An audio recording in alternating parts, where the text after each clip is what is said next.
Oi, lindezas, tudo bem com vocês? Como é que vocês estão? Vocês estão bem? Bom, hoje eu resolvi fazer um videozinho, porque eu queria compartilhar uma palavra com vocês. Deus falou comigo hoje de manhã e me deu uma passagem e ficou queimando no meu coração e eu queria muito compartilhar com vocês, porque eu espero que isso possa trazer esperança e renovo, que Deus possa falar, trazendo, fortalecendo a nossa fé, porque eu sei que tem dias que a gente acorda só pela misericórdia de Deus. Então eu espero muito, assim, que isso possa trazer alegria sobre a sua vida, renovo sobre a sua vida.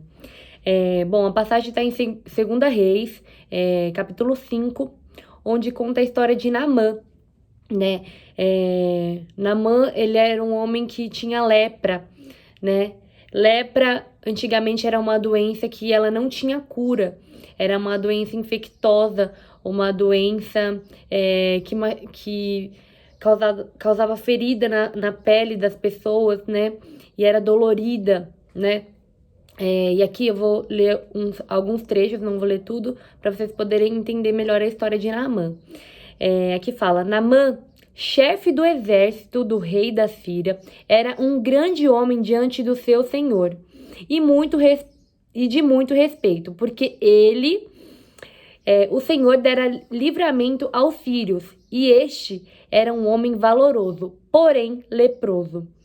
E saíram tropas da Síria e da terra de Israel e levaram presa uma menina que ficou ao serviço da mulher de Naamã. E disse esta à senhora: se o Senhor estivesse diante do profeta que está em Samaria, ele o restauraria da sua lepra. E aí depois aqui fala que Naamã, ele ouviu isso, né?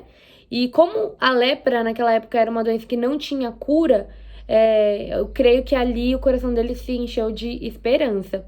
E ele foi falar com o seu rei, pedindo uma autorização para poder encontrar, para ir até Samaria e encontrar esse profeta que essa menina tanto falava. Eu vou pular aqui. Aqui fala que no 9, veio, pois, Naamã com seus cavalos e com seu carro e parou à porta da casa de Eliseu. Então Eliseu lhe mandou um mensageiro dizendo: vai e lava-te 7 vezes no Jordão, e a tua carne te tornará e ficarás purificado. No 11 fala que Naamã ficou muito bravo, ele ficou indignado, porque ele estava esperando, ele era uma pessoa conceituada da época, era um chefe do exército, um homem de valor, um homem de princípios, de honra. Então ele estava esperando que Eliseu fosse até ele, colocasse a mão nele ali, orasse por ele e curasse ele de sua lepra, mas ele simplesmente mandou um mensageiro. Então ele ficou indignado. E aqui fala: porém, Naamã muito se indignou e foi dizendo: eis que eu dizia comigo, certamente ele sairá, colocar-se em pé e invocará o nome do seu Senhor Deus e passará a sua mão sobre o lugar e restaurará a minha lepra. E ele fica indignado. E aí aqui no 12 e no 13 fala que os filhos de Naamã falam para ele: pai, meu pai, se o profeta te disse para fazer alguma coisa, você não faria algo mais, aqui fala que algo mais difícil, você não faria? É só você se lavar e será purificado. Porque naquela época, ele questiona aqui também o rio, porque ele manda ele no Rio Jordão, né? E naquela época o Jordão não era um rio tão limpo, existiam outros rios, né? E ele questiona isso também. Mas aí fala, no 14, então desceu e mergulhou no Jordão 7 vezes, conforme a palavra do homem de Deus, e a sua carne tornou como a carne de um menino e purificou, e ficou purificado. Então aqui ele foi curado. Ele resmungou, ele ficou bravo, ele ficou indignado, mas ele fez conforme a palavra daquele homem de Deus.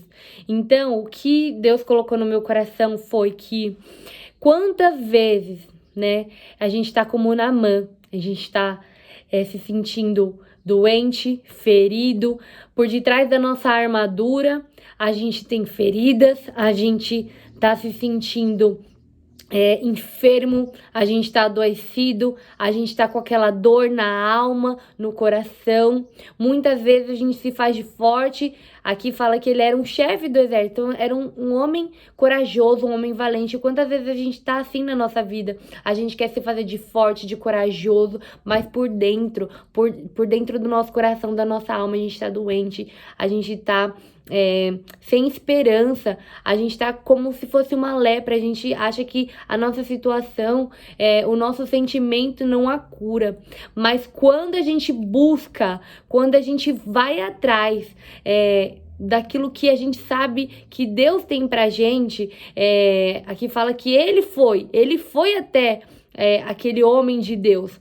Então, muitas vezes a gente tem que tirar a nossa armadura, a gente tem que mostrar a nossa ferida e falar, Senhor, eis-me aqui, porque Deus, ele não faz nada pela metade. No 14 aqui, no versículo 14, fala que a pele dele, a carne dele ficou como um de um menino. Então, quando Deus tem que fazer algo, ele não faz nada pela metade. Ele faz tudo perfeito. Ele não deixou nenhuma cicatriz. Ele poderia ter curado ele e deixado muita cicatriz, mas não. Ele deixou aqui a pele dele como de uma criança.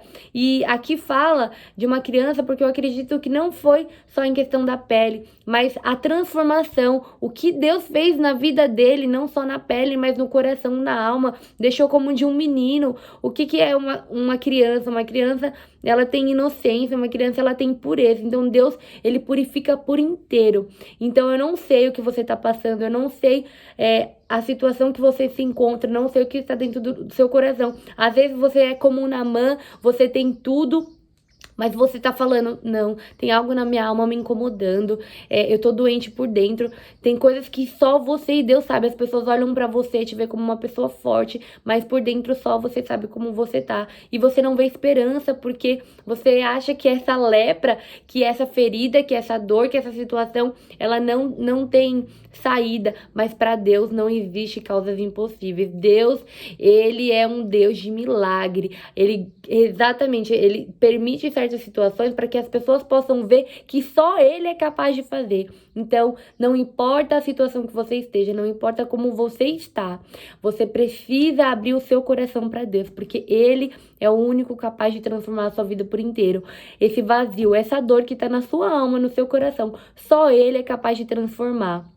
Então creia, somente creia, busque Deus de todo o seu coração, rasga o seu coração diante do Senhor, porque Ele é Deus do impossível, Ele é Deus que cura, que transforma, que traz renovo, que derrama o bálsamo sobre as nossas vidas, que traz esperança, que traz alegria de viver.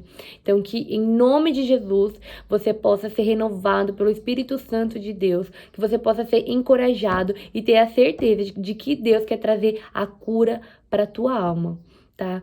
Então, que Deus te abençoe grandemente, que você se fortaleça nessa palavra. Depois que você quiser ler e entender um pouco melhor, a história está em 2 Reis, 2 Reis, capítulo 5. Que Deus possa falar grandemente com você, que Deus te abençoe de forma sobrenatural, te cure, te sare e te abençoe grandemente. Um super beijo.